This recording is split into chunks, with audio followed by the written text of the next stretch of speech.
बाप मजदूरी करता रहा, बेटा ख्वाब देखता रहा, लोग हंसते रहे, तकदीर बनती रही, और एक दिन वही लड़का लाखों का नहीं, करोड़ों का मालिक बन गया। कहानी का आगाज एक छोटे से गांव में, जहां न सही सकूल थे न बजली का यकीन, वहां रहता था अल्ताफ। अल्ताफ एक गरीब मजदूर था। दिन भर ईंटें उठाता, रात को खांसी करता सोता, लेकिन दिल में एक ही ख्वाब था, मेरा बेटा नदीम मेरी तरह मजदूर नहीं बनेगा, वो पढ़ लिख कर बड़ा आदमी बनेगा।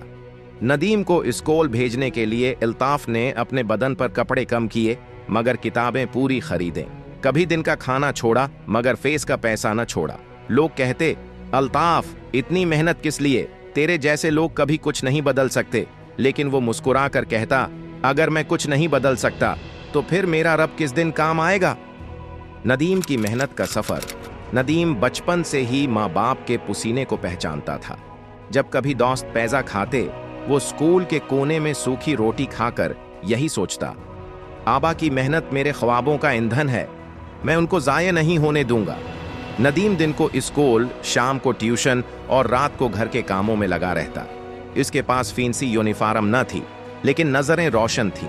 उसे ख्वाब बड़े देखने का जुनून था, लेकिन वो जानता था सिर्फ ख्वाब देखना काफी नहीं, उनको पूरा करने की भूख चाहिए। पहला कदम।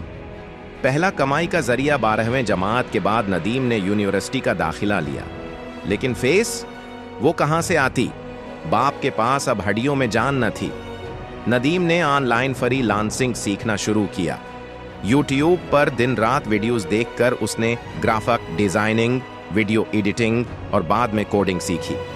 शुरू में सिर्फ 500 रुपए का ऑर्डर मिला, लेकिन वो दिन मेरी कामयाबी का पहला कदम था। नदीम ने वो पैसे खर्च नहीं किए, कर्ज चुकाया, बाप की दवाई खरीदी और फिर काम जारी रखा। 3 साल बाद वही नदीम जिसके पास लैपटॉप भी किराए पर था, अब खुद स्टूडियोज चला रहा था। कामयाबी, लेकिन गुरूर नहीं। नदीम की कंपनी अब 50 लोगों को नौकरी देती है। उसका बाप अब मजदूरी नहीं करता, वो मस्जिद में बच्चों को कुरान पढ़ाता है, आराम से जीता है। जब नदीम से एक टीवी शो में पूछा गया, आपकी कामयाबी का राज क्या है, उसने सिर्फ 3 लफ्ज कहे, आबा का पसीना, नसीहत, सुनो मेरे भाई। आज तुम जो ये कहानी सुन रहे हो, शायद तुम भी नदीम की तरह ख्वाब देखते हो।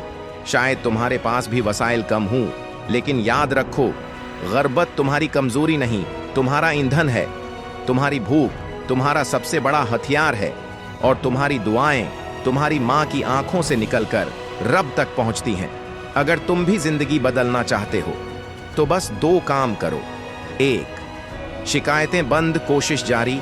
दूसरा, अपने बाप की आंखों का ख्वाब बनो और उसे पूरा करके दिखाओ। अब अपनी जर्नी का पहला कदम उठाओ। अपने ख्वाबों के लिए पहला काम आज से करो। नहीं, अभी से आखिरी बात, अगर ये कहानी तुम्हारे दिल को लगी हो तो उसे सिर्फ पढ़ो नहीं, आगे शेयर करो, क्योंकि शायद तुम्हारी वजह से कोई और नदीम बन जाए।